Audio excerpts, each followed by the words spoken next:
बिस्मिल्लाहिर्रहमानिर्रहीम। अमरीकी दबाव पे पाकिस्तान का जवाब एब्सोल्युटली नॉट। इमरान खान को इसी महीने सज़ा, सिविल नाफरमानी का ऐलान वापस क्यों, मुज़ाकरात का मंतकी अंजाम, हुकूमत जुडिशल कमीशन कब बनाएगी, पीटीआई से इस्तीफे मांग कौन रहा है, नवाज शरीफ की जुबानबंदी या शहबाज शरीफ की नाअहली फिर सामने आ गई। तोशाखाना 2 केस आखिरी मराहिल में है। इमरान खान और पिंकी पीरनी को इस केस में किसी भी वक्त सज़ा सुनाई जा सकती है। आप मेरी बात लिख कर रख लें, इस केस का फैसला आने के बाद काउंटडाउन शुरू हो जाएगा और फिर मिलिट्री कोर्ट का दरवाज़ा खोलेगा और पाकिस्तान को फितने से हकीकी निजात मिलेगी। इमरान खान के बैरूनी सहूलतकार अपने मोहरे को बचाने के लिए इस वक्त पूरी तनदही से कोशिश कर रहे हैं। अमेरिका तो एक अरसे से पाकिस्तान को इराक, शाम और गाज़ा की तरह बर्बाद करने का मंसूबा बनाए बैठा है और इस साजिश पे अमल दरामद के लिए पाकिस्तान में उनका मोहरा इमरान खान ही है, जो एक अरसे से पाकिस्तान को अंदरूनी तौर पर मुसलसल कमज़ोर कर रहा है। इसे अदम इस्तेहकाम से दो चार कर रहे हैं। अपने इस अहम मोहरे को बचाने के लिए ट्रंप और इसके हवारी पाकिस्तान पर मुसलसल दबाव डाल रहे हैं। पहले ट्रंप के खुसूसी एलची ने ट्वीट की सूरत में इमरान खान की रिहाई का मुतालबा किया।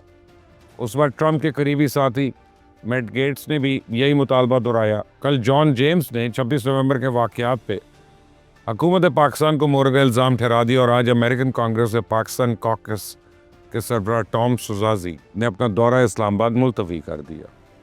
पीटीआई इन ट्वीट्स को पाकिस्तान की इस्टेब्लिशमेंट पर एक दबाव करार दे रही है। दावे कर रही है कि जनरल आसिम मुनीर उस दबाव के आगे हथियार डाल देंगे। पीटीआई को यकीन है कि 20 जनवरी को ट्रंप अपनी हलफ बर्दारी के बाद पहला फ़ोन जनरल आसिम मुनीर को करेंगे और उससे इमरान खान की रिहाई का मुतालबा करेंगे। उन्हें उम्मीद है कि 20 जनवरी से पहले ट्रंप भी ट्वीट के ज़रिए पाकिस्तान से इमरान खान को रिहा करने का मुतालबा कर देंगे। मैं पहले भी कहता आ रहा हूँ कि पाकिस्तान इस अमरीकी दबाव को हरगिज़ खातिर में नहीं लाएगा और यही ट्रंप अपने पिछले दौर में, याद रखें, शकील अफरीदी नामी एक गद्दार की रिहाई के लिए डोंस, धमकी, अपील और दरख्वास्त हर बार आजमा चुका। उससे पहले ओबामा भी इस गद्दार को रिहाई नसीब नहीं हुई। इमरान खान भी जेल की सलाखों के पीछे ही रहेगा। ट्रंप के हवारी जिस सोशल मीडिया प्लेटफॉर्म एक्स के ज़रिए इमरान खान की रिहाई का मुतालबा कर रहे हैं, राना सनाउल्लाह ने उसी एक्स पे उन्हें जवाब दिया और वो जवाब है एब्सोल्युटली नॉट।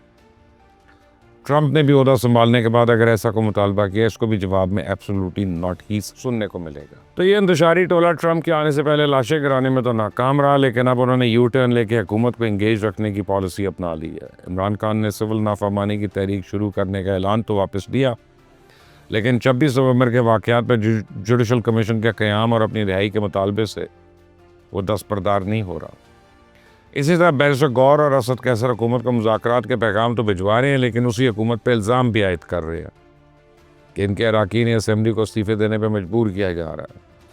तो इमरान खान की इंतशारी बहन अलीमा मुनज़्ज़म अंदाज में इंटरनेशनल मीडिया पर अफवाज पाकिस्तान के ख़िलाफ़ ज़हर उगल रही है।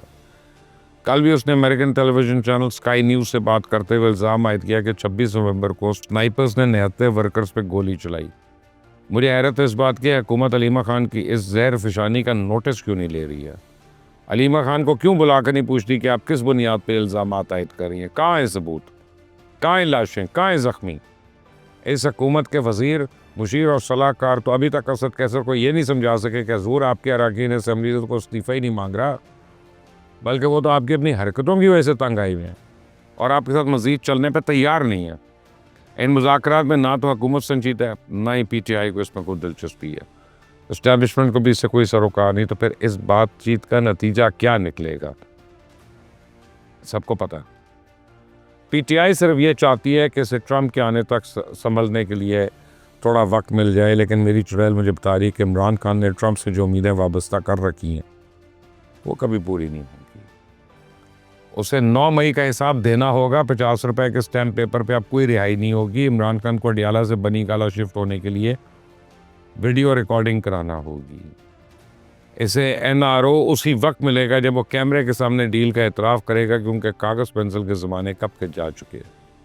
ये डिजिटल दौर और डिजिटल एज में सिर्फ वीडियो ही देखी, सुनी और समझी जाती है, और ये वीडियो इसलिए भी ज़रूरी है ताकि कल कला पीटीआई को फिर से हकीकी आज़ादी की याद सताए तो उनको इमरान खान के माफ़ीनामे वाली वीडियोस दिखाकर उन पे हकीकी आज़ादी का मतलब वाज़ेह किया जा सके।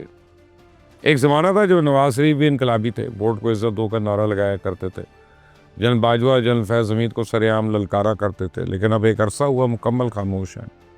कभी कभार सिर्फ अपनी हुकूमत को शाबाश देने के लिए मंजर आम पे आते हैं और फिर पर्दे के पीछे चले जाते हैं।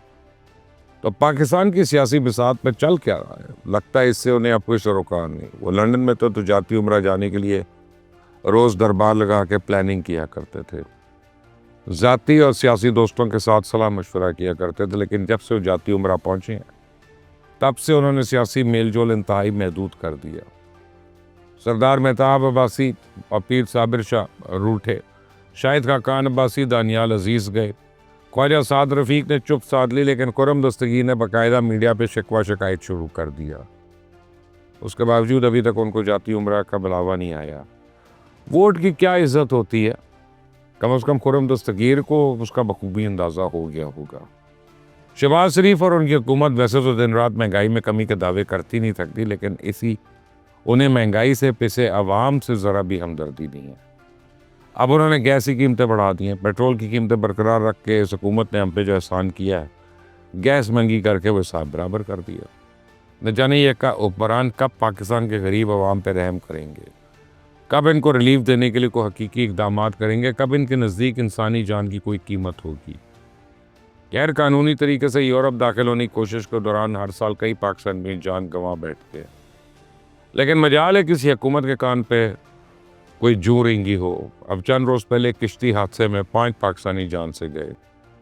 कहा जा रहा है कि 25 मुसाफिर अब भी लापता है।